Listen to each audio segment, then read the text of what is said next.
The Time Machine by H.G. Wells. Chapter 2. I think that, at that time, none of us quite believed in the time machine. The fact is, the time traveler was one of those men who are too clever to be believed. You never felt that you saw all round him. You always suspected some subtle reverse, some ingenuity in ambush, behind his lucid frankness. Had Philby shown the model and explained the matter in the time traveler's words, we should have shown him far less skepticism, for we should have perceived his motives. A pork butcher could understand Philby, but the time traveler had more than a touch of whim among his elements, and we distrusted him. Things that would have made the fame of a less clever man seemed tricks in his hands. It is a mistake to do things too easily. The serious people who took him seriously never felt quite sure of his deportment. They were somehow aware that trusting their reputations for judgment with him was like furnishing a nursery with eggshell china. So I don't think any of us said very much about time traveling in the interval between that Thursday and the next, though its odd potentialities ran, no doubt, in most of our minds. Its plausibility, that is, its practical incredibleness, the curious possibilities of anachronism and of utter confusion it suggested. For my own part, I was particularly preoccupied with the trick of the model, that I remember discussing with the medical man, whom I met on Friday at the Linnean. He said he had seen a similar thing at Tübingen, and laid considerable stress on the blowing out of the candle. But how the trick was done, he could not explain.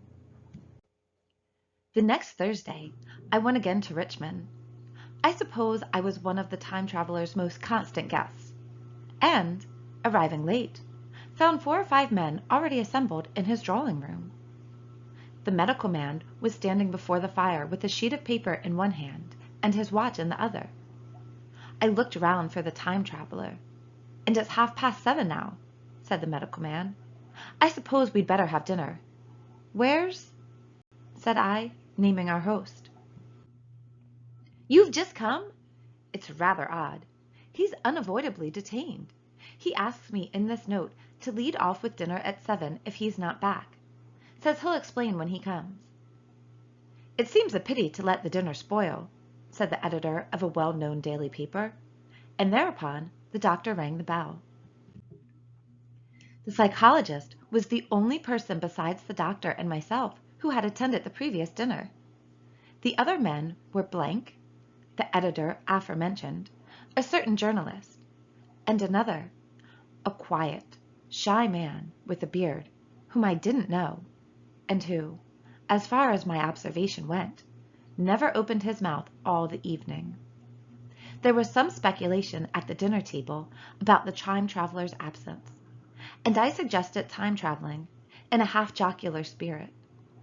The editor wanted that explained to him, and the psychologist volunteered a wooden account of the ingenious paradox and trick we had witnessed that day week. He was in the midst of his exposition when the door from the corridor opened slowly and without noise. I was facing the door, and saw it first. "Hello!" I said, "at last!" And the door opened wider, and the time traveler stood before us. I gave a cry of surprise. "Good heavens, man! What's the matter?" cried the medical man, who saw him next, and the whole tableful turned towards the door. He was in an amazing plight. His coat was dusty and dirty, and smeared with green down the sleeves. His hair disordered, and as it seemed to me, grayer, either with dust and dirt, or because its color had actually faded. His face was ghastly pale. His chin had a brown cut on it, a cut half healed. His expression was haggard and drawn, as by intense suffering. For a moment he hesitated in the doorway, as if he had been dazzled by the light. Then he came into the room. He walked with just such a limp as I have seen in footsore tramps. We stared at him in silence. expecting him to speak. He said not a word, but came painfully to the table and made a motion towards the wine. The editor filled a glass of champagne and pushed it towards him. He drained it, and it seemed to do him good, for he looked round the table, and the ghost of his old smile flickered across his face. "What on earth have you been up to, man?" said the doctor. The time traveler did not seem to hear. "Don't let me disturb you," he said, with a certain faltering articulation. "I'm all right." He stopped, held out his glass for more, and took it off at a draught. "That's good," he said. His eyes grew brighter, and a faint color came into his cheeks. His glance flickered over our faces with a certain dull approval, and then went round the warm and comfortable room. Then he spoke again, still, as it were, feeling his way among his words. "I'm going to wash and dress, and then I'll come down and explain things. Save me some of that mutton. I'm starving for a bit of meat." He looked across at the editor, who was a rare visitor, and hoped he was all right. The editor began a question. "Tell you presently," said the time traveler. "I'm funny. Be all right in a minute." He put down his glass and walked towards the staircase door. Again I remarked his lameness and the soft padding sound of his footfall, and standing up in my place, I saw his feet as he went out. He had nothing on them but a pair of tattered, blood-stained socks. Then the door closed upon him. I had half a mind to follow, till I remembered how he detested any fuss about himself. For a minute, perhaps, my mind was wool-gathering. Then, remarkable behavior of an eminent scientist, I heard the editor say, thinking, after his wont, in headlines, and this brought my attention back to the bright dinner table. "What's the game?" said the journalist. "Has he been doing the amateur cadger? I don't follow." I met the eye of the psychologist, and read my own interpretation in his face. I thought of the time traveler limping painfully upstairs. I don't think anyone else had noticed his lameness. The first to recover completely from this surprise was the medical man, who rang the bell. The time traveler hated to have servants waiting at dinner for a hot plate. At that, the editor turned to his knife and fork with a grunt, and the silent man followed suit. The dinner was resumed. Conversation was exclamatory for a little while, with gaps of wonderment, and then the editor got fervent in his curiosity. "Does our friend eke out his modest income with a crossing?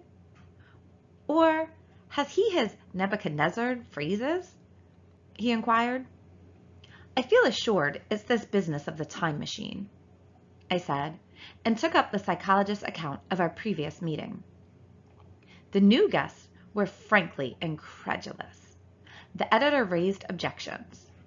What was this time traveling? A man couldn't cover himself with dust by rolling in a paradox, could he? And then, as the idea came home to him, he resorted to caricature. Hadn't they any clothes brushes in the future?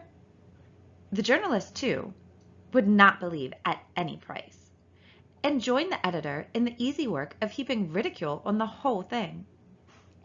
They were both the new kind of journalists, very joyous, irreverent young men. "Our special correspondent in The Day After Tomorrow reports," the journalist was saying, or rather shouting, when the time traveler came back. He was dressed in ordinary evening clothes, and nothing save his haggard look remained of the change that had startled me. "I say," said the editor hilariously, "these chaps here say you have been traveling into the middle of next week. Tell us all about little Roseberry, will you? What will you take for the lot?"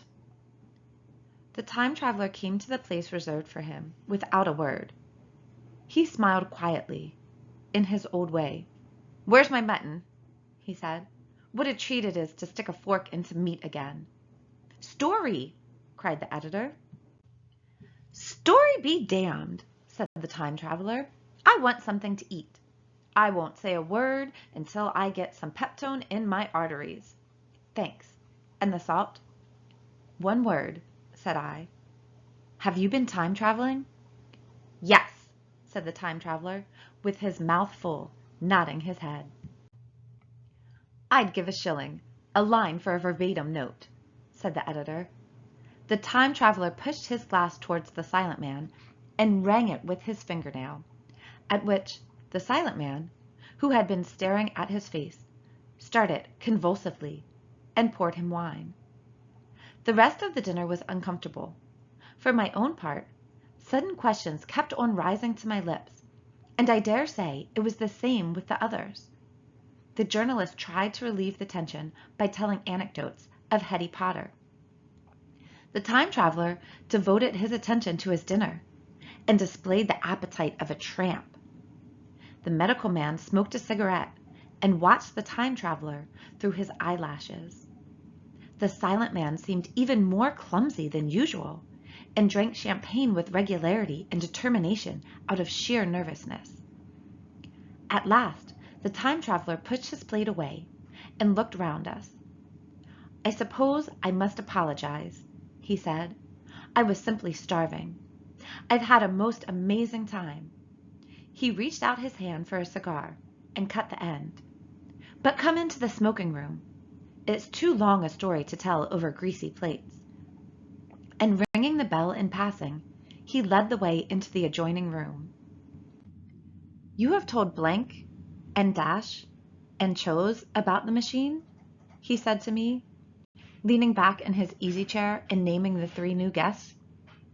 But the thing's a mere paradox, said the editor. I can't argue tonight. I don't mind telling you the story, but I can't argue. I will, he went on, tell you the story of what has happened to me, if you like. But you must refrain from interruptions. I want to tell it, badly. Most of it will sound like lying. So be it. It's true. Every word of it, all the same. I was in my laboratory at 4 o'clock, and since then I've lived 8 days. Such days as no human being ever lived before. I'm nearly worn out, but I shan't sleep till I've told this thing over to you. Then I shall go to bed, but no interruptions. Is it agreed? Agreed, said the editor, and the rest of us echoed, agreed. And with that, the time traveler began his story, as I have set it forth. He sat back in his chair at first, and spoke like a weary man. Afterwards, he got more animated. In writing it down, I feel with only too much keenness the inadequacy of pen and ink, and, above all, my own inadequacy, to express its quality. You read, I will suppose, attentively enough, but you cannot see the speaker's white, sincere face in the bright circle of the little lamp, nor hear the intonation of his voice. You cannot know how his expression followed the turns of his story. Most of us hearers were in shadow, for the candles in the smoking room had not been lighted, and only the face of the journalist and the legs of the silent man from the knees downward were illuminated. At first, we glanced now and again at each other. After a time, we ceased to do that, and looked only at the time traveler's face.